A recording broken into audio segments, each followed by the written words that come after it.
Olá! Nesse vídeo nós vamos fazer um compilado de diversas perguntas que a gente tem recebido por meio das redes sociais sobre saúde e segurança na escola. Espero que as respostas que a gente apresenta nesse vídeo lhe ajudem a debater o tema na sua escola.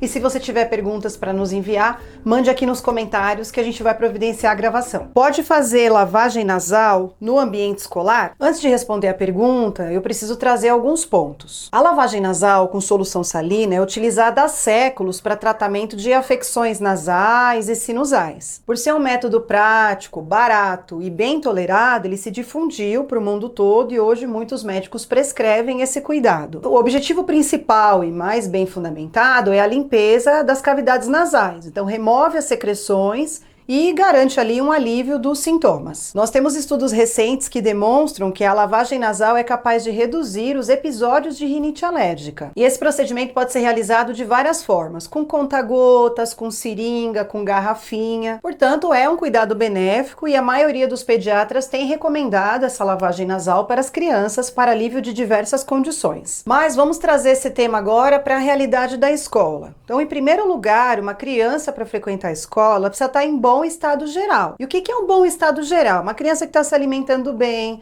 que está ativa, está se hidratando, está dormindo de forma confortável se ela fizer soneca no horário de aula. Agora, se ela tiver com muita secreção, a ponto de não conseguir se alimentar, não conseguir repousar, ela não deveria estar na escola, mas em casa, recebendo os devidos cuidados, inclusive a lavagem nasal. O que a gente tem observado em algumas escolas que nós atendemos, tanto pela assessoria quanto pelo nosso curso de extensão em saúde, é a liberação de algumas crianças para retorno à escola com prescrição de lavagem nasal 2 a 3 vezes ao dia. E aí a nossa recomendação é sempre que esse cuidado seja realizado domiciliar, seja realizado em casa. Então a família realiza a lavagem nasal antes de enviar a criança para a escola e depois quando ela volta, porque entende-se que durante esse período que ela vai permanecer na escola, ela está bem o suficiente para participar das propostas, sem precisar desse cuidado. Mas para conceituar o que a gente está trazendo aqui nesse debate é que a lavagem nasal ela é considerada um procedimento relativamente simples, O próprio pediatra orienta a família,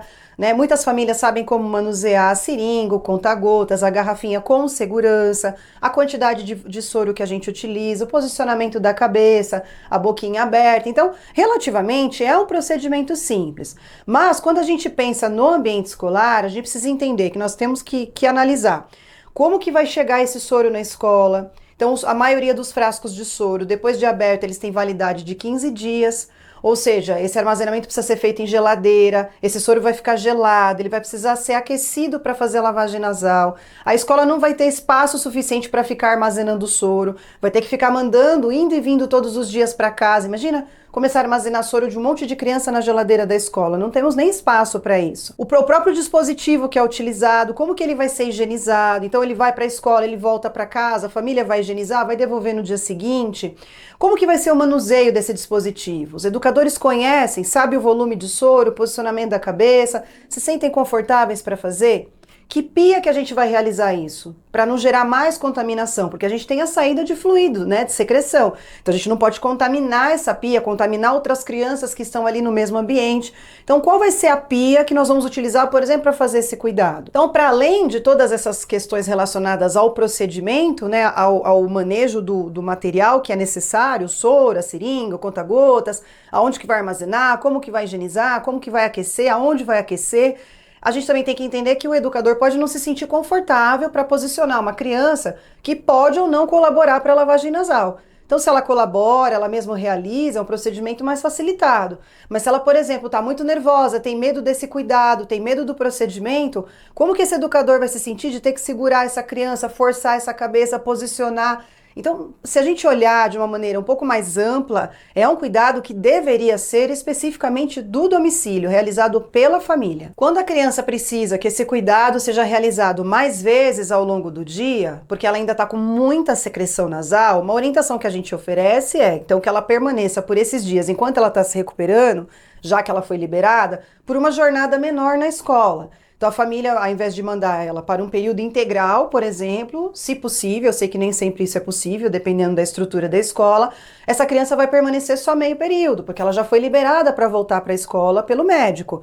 Então faz a lavagem nasal quando ela sai, faz a lavagem nasal quando ela volta e o restante do dia ela vai permanecer em casa recebendo os cuidados. Então não há necessidade, por exemplo, dela permanecer o dia todo e durante uma parte do dia ela ficar muito desconfortável porque está com muita secreção. Como tudo na vida, sempre há exceções. Nós temos alguns cenários em que atendemos aqui na nossa assessoria ou por meio dos alunos do curso de extensão, em que a escola atende um público de alta vulnerabilidade social, em que a família não tem condições muitas vezes de comparecer à escola para prestar esse cuidado. São crianças bebezinhos de meses, crianças muito pequenas, que têm um acúmulo, naturalmente a criança é incapaz de expectorar de forma eficiente, mais ou menos até os 5 anos de vida, e ela está liberada para frequentar a escola e o ambiente escolar é o seu ambiente de segurança. É o ambiente onde ela encontra alimento, onde ela encontra repouso, onde ela encontra acolhimento muitas vezes, mais do que na própria casa, mais do que com a própria família. Então aí é um caráter de exceção, que a gente está falando de alta vulnerabilidade social, de famílias que não conseguem apoiar e que a escola acaba sendo essa rede de apoio. Eu não estou dizendo que a lavagem nasal deveria ser realizada na escola, mas em situações de exceção, em que por um período essa criança vai precisar de lavagem nasal ao longo do dia, se a escola conseguir implementar o protocolo, a gente orienta um protocolo específico para fazer esse cuidado na escola com segurança. Então a gente define qual é a pia, qual é o momento, qual é o banheiro, como que tem que ser esse procedimento, a equipe recebe treinamento, a família precisa enviar os materiais, tem todo um procedimento para armazenar esse material. Então não é simples, dá trabalho, dá bastante trabalho para a escola, né? E é uma demanda em caráter de exceção que eu estou explicando aqui nesse vídeo que eventualmente a gente pode acolher, mas precisa de protocolo.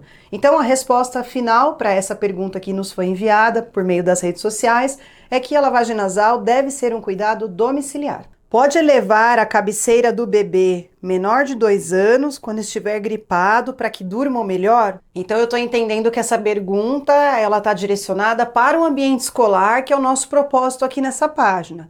Então eu vou fazer toda a minha contextualização para responder em torno do ambiente escolar. Então antes de responder, a gente precisa considerar 2 coisas. A primeira, qual é a posição segura para um bebê dormir até pelo menos 1 ano de vida? Então a posição segura para um bebê dormir até 1 ano de vida é de barriguinha para cima.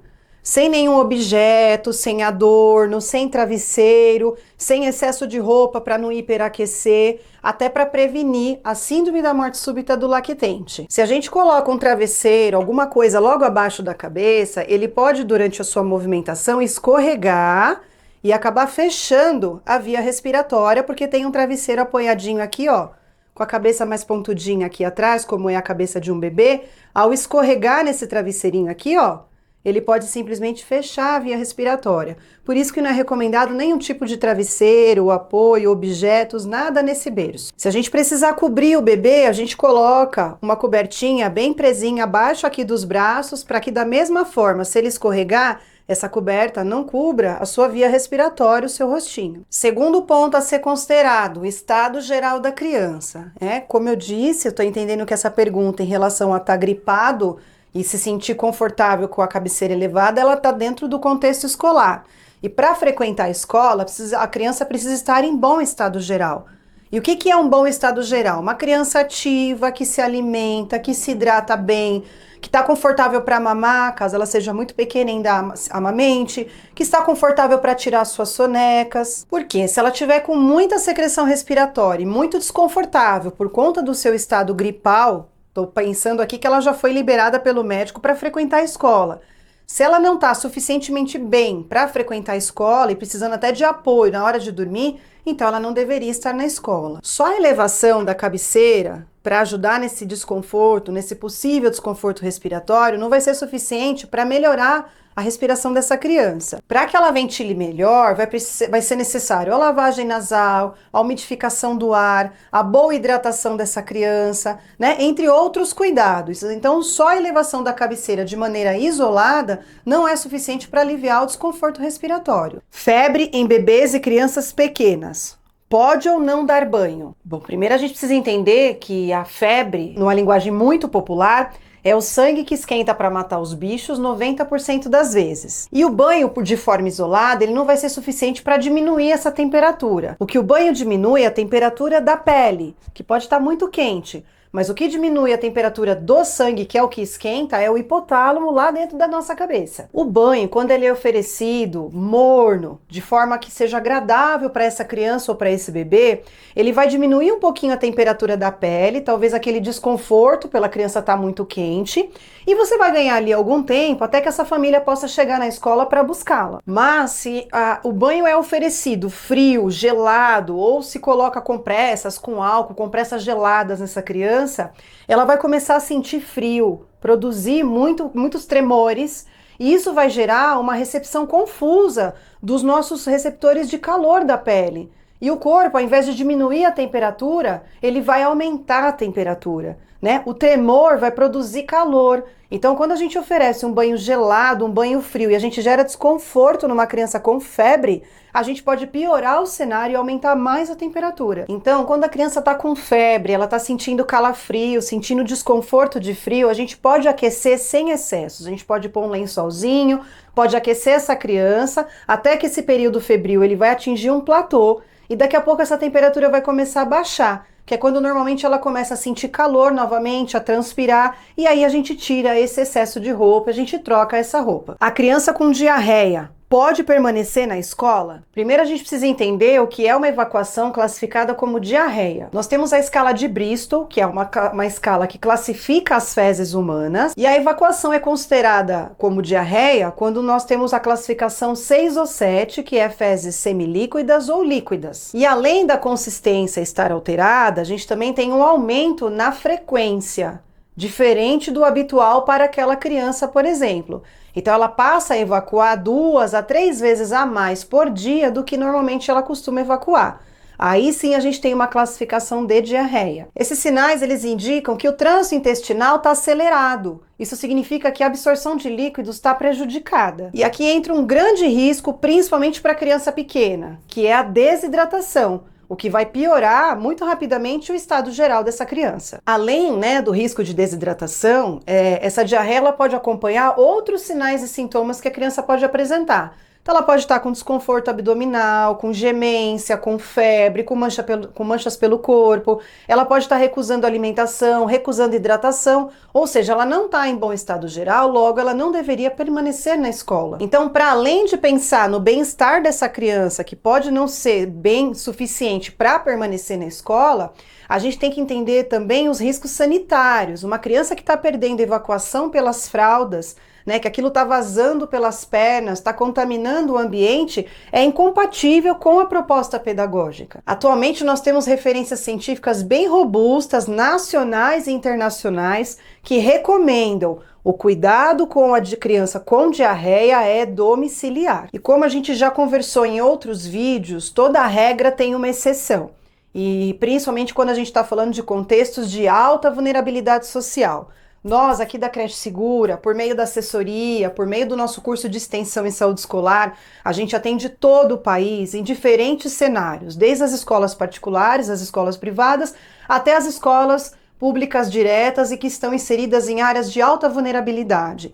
Em algumas regiões que nós atendemos de vulnerabilidade social, nós temos uma dificuldade de saneamento básico, tá? O Brasil é um país muito desigual. Então, sim, se você vive numa bolha, é importante que você saiba que nós temos regiões no nosso país que as pessoas não têm acesso ao básico para viver. E falta saneamento. Então, nós temos, por exemplo, uma escola localizada numa área próxima a um prédio de ocupação. Esse prédio não tem saneamento básico nenhum, ele não tem energia elétrica, ele não tem água. Então as crianças e os adultos utilizam pinicos para eliminações. E isso gera ali uma diarreia crônica e algumas doenças, virais, bacterianas, parasitárias, crônicas nessa população que não tem acesso ao básico de saneamento.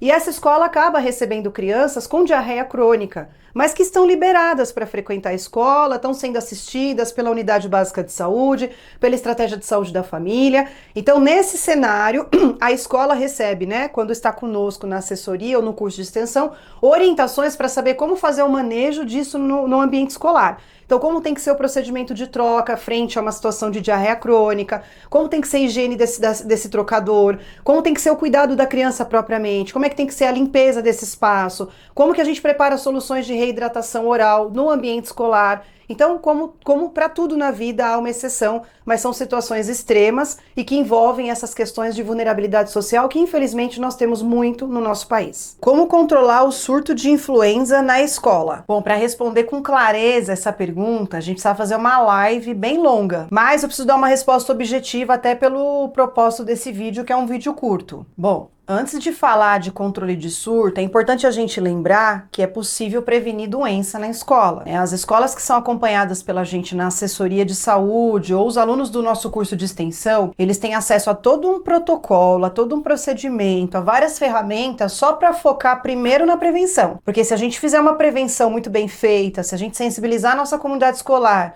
sobre a importância de promover saúde na escola, a gente não vai precisar ficar correndo atrás de surto de doença o ano inteiro. Então esse é o primeiro ponto que vale a pena pensar e refletir. Existe, hoje, muito bem fundamentado na literatura, estratégias para prevenir doenças em qualquer ambiente, inclusive no ambiente escolar. Então vamos à resposta de maneira mais objetiva, com alguns pontos para reflexão, que é o que cabe nesse vídeo aqui.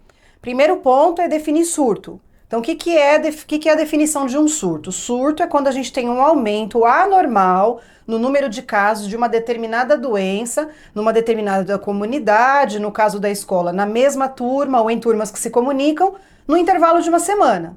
Por exemplo, um aumento nos casos de influenza no intervalo de uma semana. Quando a gente tem a sazonalidade da doença, que é quando a doença está em alta em algumas regiões do país ou em todo o país, é possível que 2 casos numa mesma turma não seja classificado como surto, porque naquele momento do país a gente vive uma sazonalidade da doença em que vai ser considerado surto se a gente tiver, por exemplo, 8, 9 casos. Mas, para fins de protocolo, de olhar para o ambiente escolar, de ativar os procedimentos que são necessários, aqui, pela Creche Segura, a gente orienta os clientes a definir surto quando 2 ou mais casos de uma mesma doença são confirmados na mesma turma ou turmas que se comunicam no intervalo de uma semana. Por que a gente trouxe essa definição? Para que a escola tenha tempo de perceber que a doença está se confirmando e agir para controlar o surto. Definido que determinada doença está aumentando, como no exemplo aqui a influenza, a gente precisa disparar um comunicado para a nossa comunidade. E quando eu falo comunidade, eu estou me referindo aos responsáveis pelos estudantes, para os estudantes mais velhos, do Fundamental 2, ensino médio, quando a escola atende esse segmento, e até para os educadores da escola. Então esse comunicado deve conter basicamente do que se trata a doença, como ela é transmitida, qual é o período de transmissão, quais são os cuidados que a família, os responsáveis precisam adotar e o que a escola está fazendo. E por que isso é importante? Porque a responsabilidade de controlar a doença numa escola ela é da comunidade inteira. Não é só da escola, não é só da família, mas é de todos. Aqui nos comentários desse vídeo eu vou deixar fixado um link para um informativo de influenza que a Creche Segura preparou e disponibiliza gratuitamente para todos os nossos seguidores aqui da página. Outra medida importante é a gente aproveitar o momento em que determinada doença está aumentando o número de casos para falar sobre vacinação. Obviamente que para algumas doenças nós não temos vacina, mas para a influenza nós temos. Então é uma boa oportunidade para voltar a incentivar a vacinação em dia, para mostrar para a nossa comunidade escolar que os nossos educadores estão vacinados e que a vacinação está em dia na escola, de maneira a sensibilizar as famílias a buscarem por isso também. Incentivar a higienização das mãos. Essa é a nossa principal ferramenta, a ferramenta mais eficiente, mais acessível, mais barata, mais simples, para prevenir doenças em qualquer lugar, inclusive no ambiente escolar. Então, parece mais do mesmo, parece que a gente está voltando lá na pandemia, mas esse é um aprendizado que não pode se perder. Quando a gente tem uma equipe com clareza sobre a importância da higienização das mãos, do cuidado com as mãos, de manutenção de unhas aparadas, para aqueles profissionais que lidam com fluidos corporais, da boa higienização das mãos dos estudantes, até dos familiares, a gente consegue promover saúde na escola. Então, fazer reuniões para sensibilizar, fazer atividade prática com os educadores, tem um monte de oficina que a gente consegue realizar com música, com tinta guache, com luz negra, que a gente chama para poder projetar quando a mão não é higienizada adequadamente. Então, tem um monte de atividade que a gente pode realizar com os adultos da escola e que a gente pode também replicar isso na sala de aula de acordo com a faixa etária. Então, tem muita atividade lúdica para realizar com criança, para realizar com adolescente, de modo a sensibilizar sobre a importância da higienização das mãos. Não é possível lavar com água e sabão o tempo todo, então o uso do álcool em gel. Então, não só higienizar as mãos, como manutenção de álcool em gel de fácil acesso para todos. Outra medida é pensar na boa ventilação. A gente não consegue prevenir doenças, sobretudo as respiratórias, quando todo o ambiente está fechado. Ou tá fechado porque tá todo mundo fechado no ar-condicionado, ou tá tudo fechado porque tá muito frio. Então a gente precisa entender que em vários momentos do dia a gente precisa permitir ventilação cruzada, renovação do ar desses espaços. Então porta e janela aberta, vai sair com os estudantes, abre porta e janela, não deixa tudo fechado, né? Voltou, precisou fechar por um tempo, daqui a pouco faz uma pausa, abre de novo, janela e porta. Né, manutenção da higienização de ar-condicionado quando a escola dispõe, manutenção da higienização dos ventiladores quando a escola dispõe. Então a ventilação é uma parte importante da prevenção de doenças na escola. Retomar a orientação sobre a etiqueta respiratória. De novo, parece mais do mesmo, de novo, parece que a gente está voltando lá na pandemia, mas esse também é um aprendizado que não pode ser perdido. Tá sintomático, né? Tá corizando, tá tossindo, tá espirrando, mas tá liberado para trabalhar, então usa máscara. Usa máscara quando entrar no transporte público, usa máscara quando estiver em local aglomerado, né? Porque você tá em bom estado geral, mas você tá um pouco sintomático, né? Pode ser um sintoma leve, mas ele gera fluidos no ambiente. Então, tá no ambiente fechado, tá no ambiente de aglomeração, como transporte público,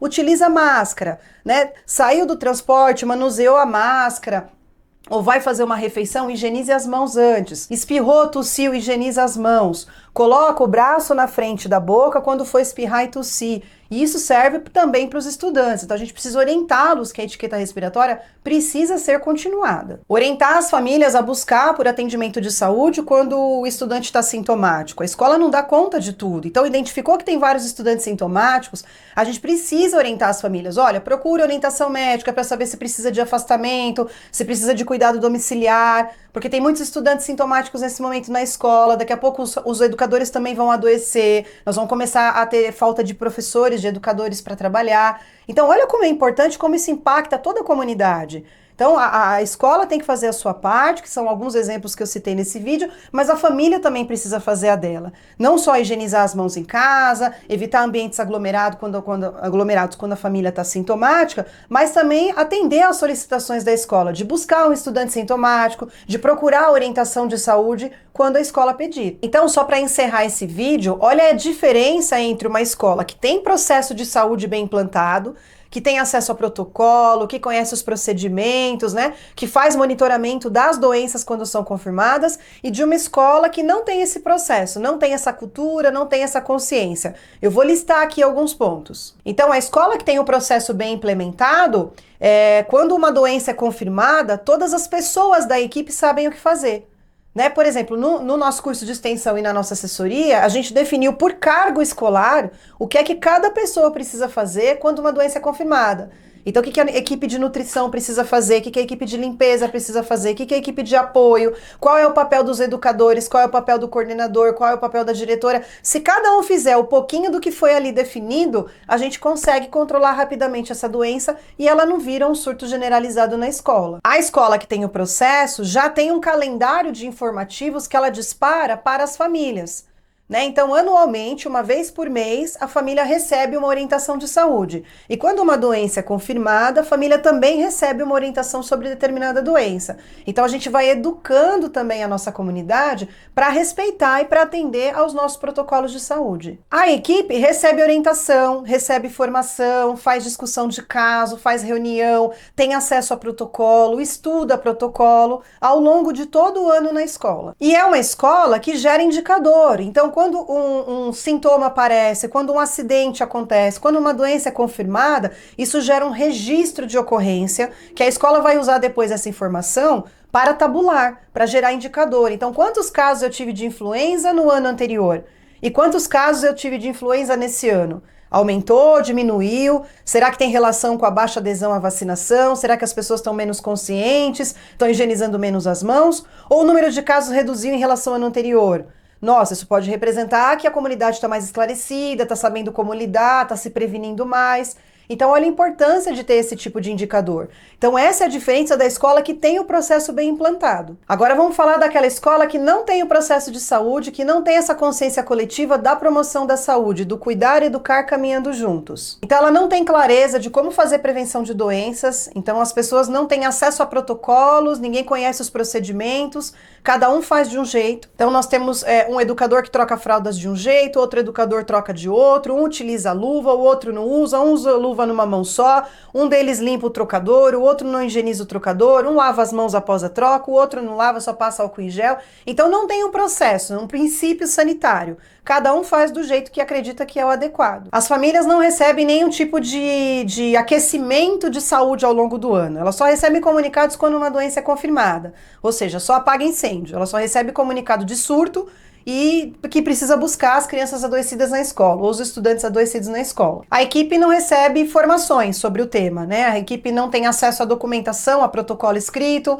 não debate sobre o tema e cada um trabalha de uma forma. Não há um registro eficiente de ocorrências, então, a não ser aquelas situações mais complexas, mais graves que são documentadas, de modo geral, a escola não tem nenhum tipo de tabulação, então ela não consegue comparar um semestre com o outro, ou um ano com o outro, ela não consegue entender se esse ano teve um aumento de casos em relação ao ano anterior, se as medidas estão sendo implementadas ou não, se o número de casos é esperado para aquele momento, né, da sazonalidade da doença ou não. Não tem uma documentação, um registro.